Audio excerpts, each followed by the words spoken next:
Welcome to Live DAF, your online DAF Yomi Shir.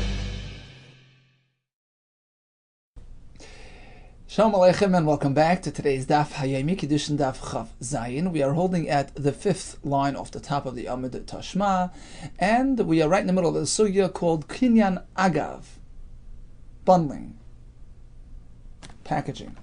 So we make a kinyan on karka, say by paying, by doing shtar, by having chazaka on the karka. These are karka-specific types of modes of acquisitions, as we learned in the Mishnah. They don't generally apply to metatlim, to other types of objects and mobile items. But if you bundle them together, you package them, you do kinyan agav. So together with the karka, together with the house, you get the car. You can make a kinyan on the house, and by doing so, the item comes along as well, without a separate kinyan required for that item. It's called kinyan agav, on top, bundled, added on, right? But the question we dealt with yesterday was, do we need siburim or not? Does it have to be sitting on the thing? Does the item have to be positioned on the karka to come along for the ride? Or perhaps the fact that, the seller is just bundling it together and putting it as one package. It doesn't have to actually be physically be sitting together. And it can be included in the kinyan and the karka. That was the question we dealt with yesterday. We did not really resolve it. Today we're going to make another attempt. Tashma, here comes a raya from a halacha. Damar Rava. Bari, it's like Amar Rava. Shnei shtar is hein. I'll tell you two halachas regarding a shtar of a sadeh. Number one. A sadeh, a field owner turns to, Adam, and he says, look, Zechu, v'sadeh zulaploini. Here, take this field and make a kinyan, a chazaka, on behalf of my friend Shimon. I want you to take it for him. V'kis v'lois hashtar. And number two, I want you to write a shtar for him, to prove his ownership. And they followed his instructions. They made the kinyan chazaka, and then he had a change of heart. He wants to take it back. Too late. Chayzer b'shtar. Yeah, he can cancel the instructions that he gave them regarding writing a shtar. So now, they can't proceed with the shtar. And publicize. He doesn't want. So shtar they can't write. Ve'einei chayzer b'sada, but he cannot renege on the gift, the actual sada that he gave away, because it's too late. They already made that kinyan for the recipient. So case number one is, take the field and write him a shtar. He changes his heart midway. The field is gone, but the shtar, the unwritten shtar, can be cancelled. Case number two. Amanas. Look, make the kinyan on the sada for my friend, but it's on condition. It's with a t'nai that you write him a shtar. It goes together. They took the field, but not yet. They did not yet write the shtar. He had a change of mind. Chayzer, bein b'shtar b'mesadi, he can cancel the entire deal because it was conditional. The process was not yet complete until the shtar was written, and since he changed his mind, the whole deal is cancelled. Rav Chia bar Abin, Amar Rav Huna, I'll add another case, another variation of this halacha. Shloisha shtaris hein. The three categories, three halachas pertaining to a shtar on a field. Well, two that we just spoke about. Trei hadamaran. Idach, the third one is like this. Imkada moicher. Because of leis hashtar. Let's say he's selling his field, and he runs to the local scribe. Write me a shtar. Shtar mechira. Kaiser sheshaninu. As we learned in the Mishnah, there's no problem doing that ahead of time. Kaiser shtar lemoicher. Avo b'shein lokech ima. You can write a shtar for the seller, even if there's no buyer standing there. You can have prepare himself a shtar in advance, so that it's ready to be handed over to the lekech as soon as he makes the kinyan. So what happens here? Kiven shehichzik imoy or zeh bekarka. As soon as the buyer takes possession of the karka, makes a kinyan chazaka, does he get the shtar? Yeah, shtar comes along. Nikne shtar b'chol mokim shehu. Shtar comes along as well, and he's kind of the shtar wherever he is. Shtar can be sitting in the seller's drawer, at his desk at home, doesn't matter. The kinyan on the sada extends to the shtar as well, and both belong to the lakeach. Okay, so you had one case, second case, and now a third. Bottom line is, how is he being koina in the shtar? He never really picked up the shtar. Shma mina lo ba'inun tziburim ba. That's because he did kinyan agav. It was meant to come along. The kinyan on the sada incorporates the shtar, despite the fact that the shtar is sitting at a totally different location. You don't need tziburim ba. Does that prove our question? Says the Gemara, no. Perhaps shtar is different than your typical kinyan agav. Shani shtar. The afsira, the arahu. It's like the afsar, like the reins of an animal. It's the handle. It's your access.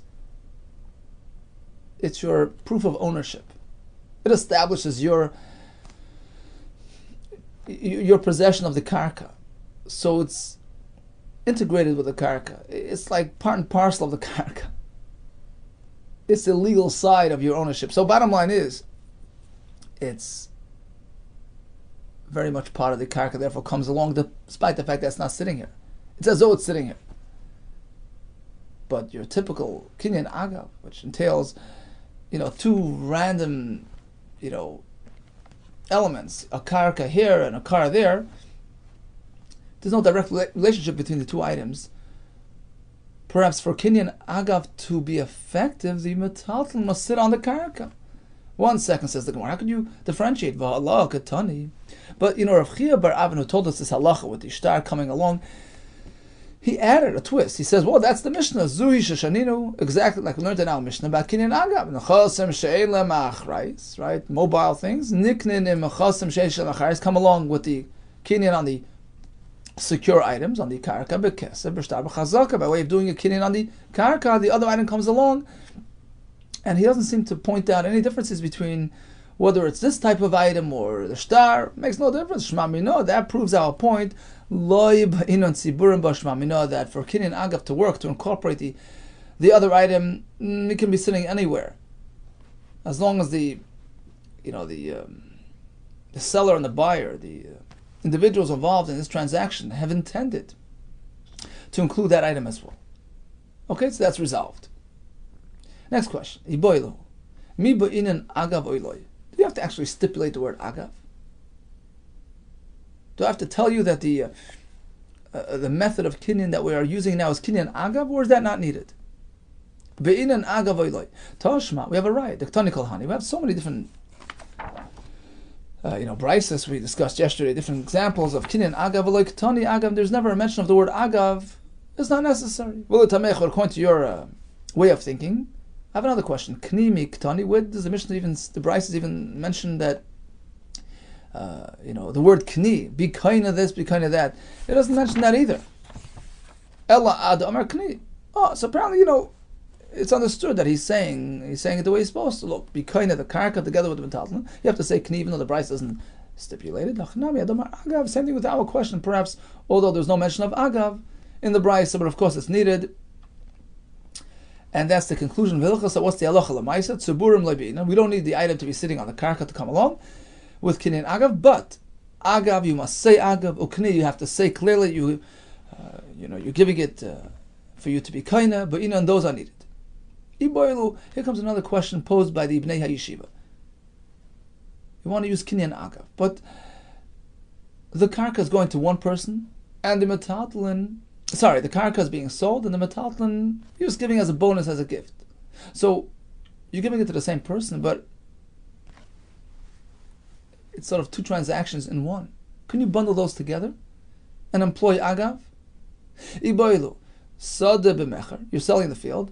Umetaltel matana, and the metalton are coming along as a gift, as a bonus. Mahu, can they be paired together within the kinyan agav? Tashma, I have a right that works. We had a story yesterday. Isser shani asad lamud. Rabbi Gamliel wanted to give his meiser, so he said, look, the meiser I'm going to separate later is being given to Yeshua, who was a Levi, and Yeshua, Mukami Muskhaloi. And the karka upon which the meiser is sitting, that's being rented to him, and the kinyan on the karka is going to include the maser as well through kinyan agav, right? Like we had this yesterday. Here we go. He is selling or renting and selling this, very similar. Renting is like a form of a temporary sale, and that's on the karka, and the produce is being given as matana, and you can bundle them together. Shmami no. So here's a clear raya that it works. Another question regarding agav. Sada le'echad, metalton la'acher ma'u. Two recipients. I'm giving a sada to Reuven, and I say, look, be kind in the sada, and agav, I want you to also take some metalton from me for Shimon, through kinyan agav. Does that work? Or do they both need to go to the same person for kinyan agav to work? Iboilu sada le'echad. Umetalton la'acher ma'u. Tashma, I have another raya from that same story with the maser. Is Sushani Asid Lamed. So the first maser was Maser Rishon to Rabbi Yehoshua the Levi. Second was Maser Ani, given to who? Nasan Lakiva ben Yosef. He was a tzedakah collector. He was a Gabay Aniyim.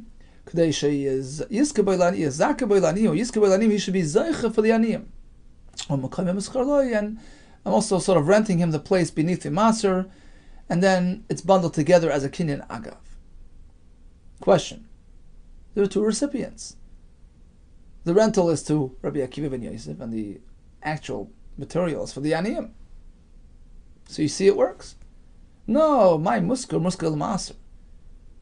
When he said that the makam is muskar, he meant for the maser purpose, meaning for the Aniyim's purpose. They're renting the sort of the, he's renting it on their behalf, so it's all to the same person. Another pshat is Shani Rabbi Akiva diad Aniyim hava. Although he was renting directly to Rabbi Akiva, and the master was for the Aniyim, but it's all one and the same thing, because Rabbi Akiva's yad, sort of his domain, is really one and the same as the Aniyim. He's a Gabi Aniyim, so whatever he's doing on their behalf is as though they're doing it. So it's all being given to the same person, basically.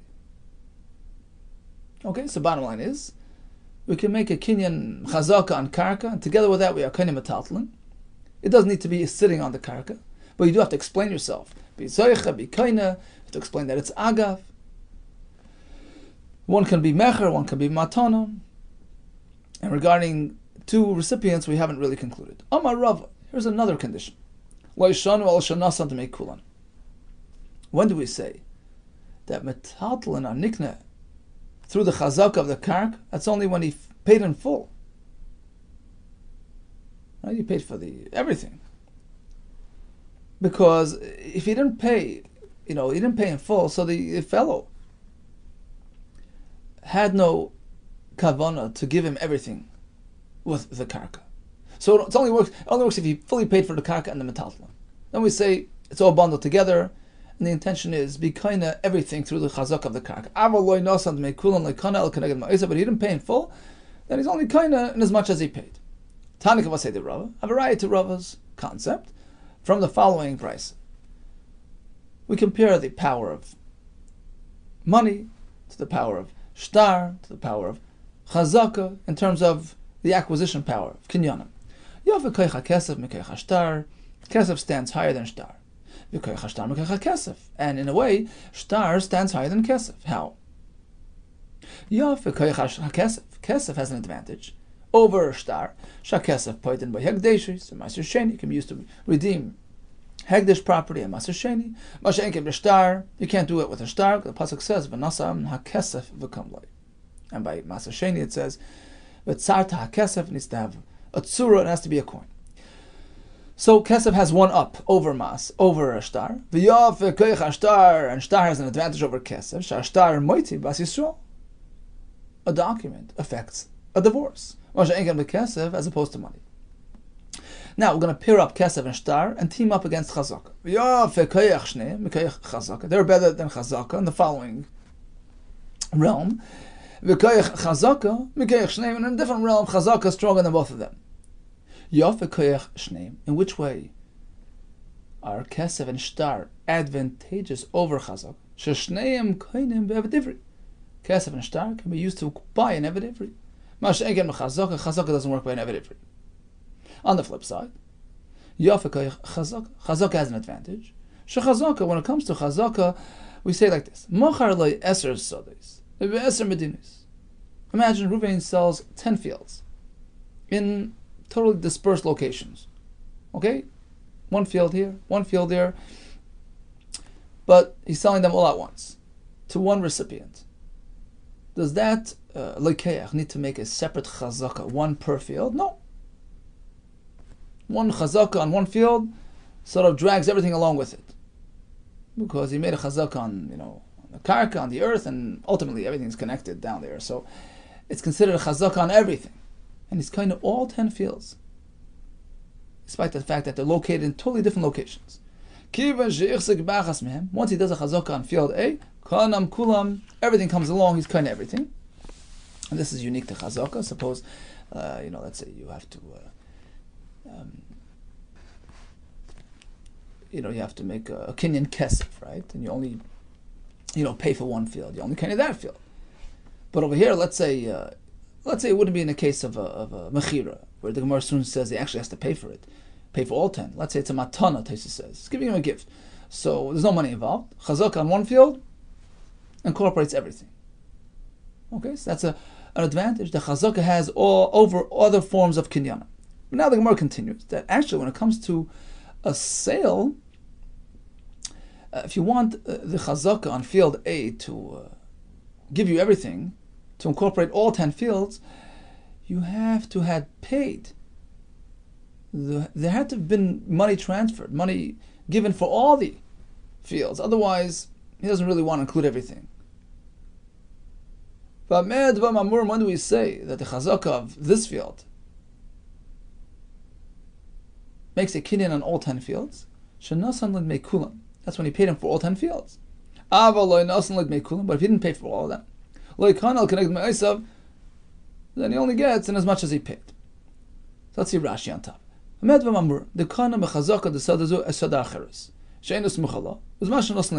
say the chazaka on field A works for field B?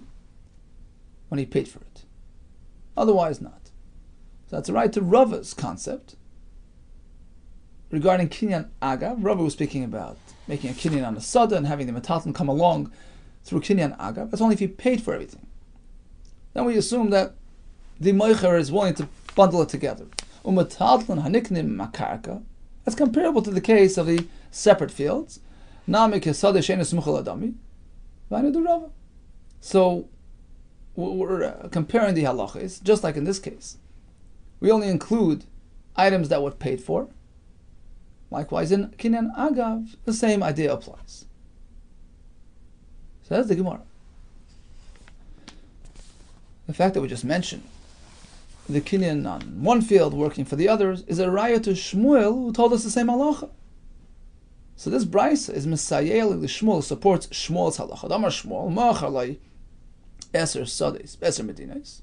So he's selling him 10 fields, dispersed in various locations. Once he did a kinyan on one, kanes kulon, he acquires everything. Okay, so there's a raya from the brisa to Shmuel. Now we're going to try to support this halacha of Shmuel with a svara, with logic. I'll substantiate Shmuel's halacha. That one kinyan gets you all. Imagine, I'll give you another example. Suppose he was selling him 10 animals, and they're all tied together in one afsar, one sort of reins, right? One pair of reins tied to all the animals. One bundle, one package. And he hands that over to the buyer. V'amar he says, Kni, here, take it, be kind. Milay kani. Doesn't that work? Of course it works. So, even though he's just making, one kinyan, he's just taking possession of the afsar once, one Maisa Kinyan, he gets all the animals. So here as well, one chazaka, one size fits all. Ha'amr so the Chachamim responded, how can you compare the two cases? Midami. Hasam igudoi biyadai. You see, there all the animals are tied together. It is one bundle. And therefore, it's one Maisa Kinyan for all. Hacha eini igudoi biyadai.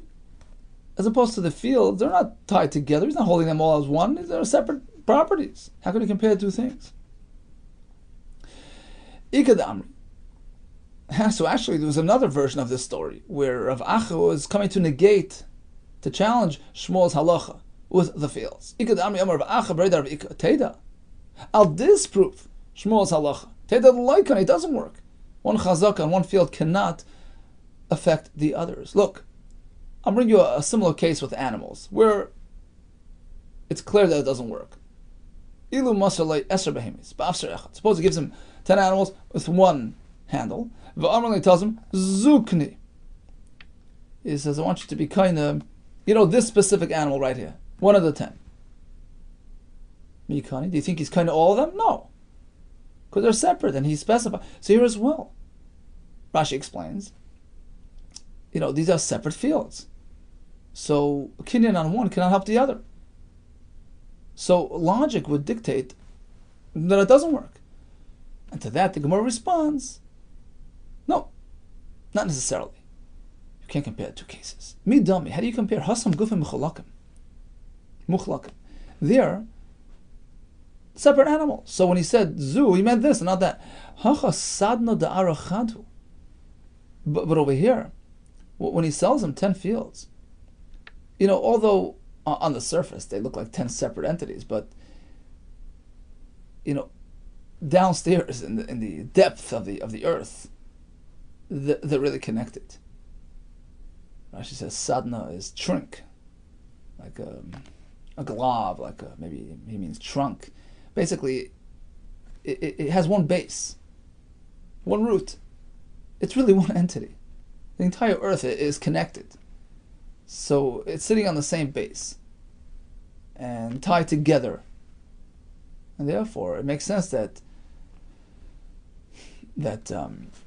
even though he's just doing chazaka on one, the entire package comes along, and it's considered like a chazaka on all those fields as well. Okay, interesting discussion. So bottom line is, we have the halacha from Shmuel, which is supported by the Brisa. Chazaka on one field gets you all of them. The Gemara explains dafka when he intended on giving them all, and dafka when he paid for them all. Or in the case of a matana, payment is not needed. And the Gemara explains why this would be different than 10 separate animals. Continues the Gemara, v'zoykikim es hanachasim. So the halacha is that you can never make a shvuah. You don't swear in Bezdin on a claim pertaining to karka. So how can you ever make a shvuah on karka? There is a way called gilgul shvuah. You roll it over, you extend it, you incorporate it. It's almost like kinyan agav. It's another variation of kinyan agav, except that kinyan agav pertains to kinyanim. Here it pertains to making a shvuah. And the Mishnah tells us that if you're already liable to a shvuah regarding metaltalin, then the litigant can say, look, we have an old claim regarding karka, which you've been getting away with without a shvuah. Well, here we go, put it right in there, and we include it into the shvuah. Omar Ula, how do we know this idea? Nayin legilgul shvuah min atera. Where is this sourced in the Torah? Shenamar pasuk by Soita v'amra ha'isha amin amin. So they bring the deviant woman to the bezdin, and they warn her. She accepts, by saying amin, she accepts upon herself the possible consequences, the curse that might manifest if she drinks the water and turns out she's guilty. She's also committing to the shvuah, the oath, denying any wrongdoing. So that's why she says amin amin. So in response to the Kohen's presentation, she says amin amin. V'amra isha amin amin. Why the repetition? What Tanan the Mishnah explains. Al mahayu imeris amin amin. What's the point of double amin? We have much to cover. Amin Allah Allah. Amin Allah shvuah. Yeah, I'm accepting the curse upon myself. I'm accepting the oath. I'm committing to the truth. Amin im mish zeh. I'm confirming that there was no wrongdoing with this specific person that you suspected me of interacting with. Amen im mi'ish achar. Likewise, pertaining to anybody else. Amen shaloisa tisi arusa. I didn't deviate when I was engaged. Unisua, or once married. Vishameres yavam maknusa. This is regarding a yivama. It didn't happen before I was nisyavim, while I was awaiting the yivam. Uknusa, or afterwards. End of Mishnah. Let's analyze this Mishnah. She's incorporating so much, including all kinds of time frames, before marriage, after marriage. What exactly happened? Hi arusa hechidami. When she relates to the time when she was engaged. What does that mean? Are we speaking that he's merely engaged to her right now? He did kiddushin, so they're technically sort of through that first phase of marriage before nisuin, and he's challenging her, and he takes her to the Beis Hamikdash, and that's why she's responding in this manner. He did the kinu, he warned her when she was in arusa, and she's still in arusa now when he's giving her the water. That doesn't work. There's no site at that point. If an episode should arise during that stage of their life, during Erison or awaiting Yibum, pre-marriage stage, there's no drinking, there's no, My time of why? Torah specifies that she must be a married woman. She's not. So it must be like this. He issued that warning to her when she was still engaged. And she did a stira, she went into confinement with that fellow when she was still arusa. But he waited it out. Now they're married, he decided to proceed. That doesn't work either. The water wouldn't verify anything. It would be ineffective at this point. You know why? Because once she experienced kine v'stira, they may not stay together as husband and wife until it's confirmed and verified. So he did something wrong by staying on with her. And that preempts the effect of the water. The Torah specifies that he has to be free of any wrongdoing. When he is clean, the water likewise can confirm and verify. But if he's guilty of any wrongdoing, such as interacting with her after the kine v'stira took place, the water is rendered ineffective. So that doesn't work. So it must be like this. They got engaged. They're married. And now, he did kinoi, he did stira, he's taking her to the Beis Hamikdash. And he wants to include other possible, episodes. He says, look, I'm giving you to drink now, but I want you to also address any possible wrongdoing during the engagement period. So we see that Gilgal is, in fact, a legal procedure. Likewise, when it comes to our Mishnah, in terms of Choshen Mishpat, monetary claims, you can be Megalgel, a shvur which otherwise, wouldn't stand on its own. You can incorporate it and include it into an existing claim. Says the Gemara, Ashkan Soit. Okay, so we find it by the Soita, the Yisura, which is Isser, related issue. How do we know that when it comes to monetary related issues, you can employ the Gilgal? Tanat, very small. We have a couple of Chayman. Look, even Saita, which cannot be processed through an Eid Echad, you need two Eidim who saw that she went into Stira. Still, we can do Gilgal, Megalgalin, as we just explained. Certainly the Mammon, monetary claims, you can proceed with even a claim based on one witness. If you have an Eid Echad supporting your claim, you can compel your opponent to swear, to challenge the Eid Echad, right? So an Eid Echad has the power to trigger a monetary din, and to trigger a shvua, a din shem galgalin. Certainly, of course, Gilgal can work as well. Continues the Gemara. Ashkom bevadai. Okay, so that addresses a vadai claim. Let's say I want to include in my Gilgal shvua, I want to include another claim that that's confirmed, that's vadai. You owe me money, this and that. You can include that into the package. Sufik Milon. Let's say, I'm not sure about this second claim. So I have one absolute claim, which justifies Shavua. Let's say it's on Metaltal. And I want to include some sort of, questionable claim on Karka as well. But I'm not sure, but I want to make you swear about it. Can you do that? Sufik Milon. Says the Gemara. Yep, you can do that. Tanya, Rabbi Shimon ben Yochai Omer. Nemro Shvua b'chutz. V'nemro Shvua b'fnim. We find the concept of shvua outside of the Beis Hamikdash and in a Beis Din, regarding dinei mamonus that we're discussing, and we find v'nemer shvua b'fnim. We find the shvua inside in the Beis Hamikdash with the Saita, and we compare the two. Ma shvua amura b'fnim, just like for the Saita. Also b'safek kavadai. there the entire shvua is based on uncertainty. Nobody knows exactly what happened. It's an unverified claim, but Torah treats it as a vade with seriousness. So we see that the Gilgal shvua can incorporate even suffix claims which are suffix. Av shvua amur b'chus, likewise, a monetary shvua done outside the mikdash follows the same parameters. Asa b'suffix vade, we treat a suffix like a vade, and we can include even a tainus suffix and compel a shvua by applying the concept of Gilgal shvua. Okay, so in summary, we started with the discussion of the kinyan agav. We concluded that the agav does not need to be sitting, the metalton doesn't have to be situated on the karka for it to be included in the package kinyan. He has to explain to him that there is going to be agav happening, that there's a kinyan here. You can do the mecher on the sada and the metalton matana. We discussed the question of doing it to two individuals as one package. We left that unresolved. Rava says the agav is only presumed when he paid for the entire package. We learned about the chazaka on one field, including all the fields, and we discussed Gilgal Shavua, which is learned from the parsha of Sota. To be continued, Be'ez Hashem, tomorrow. All the best.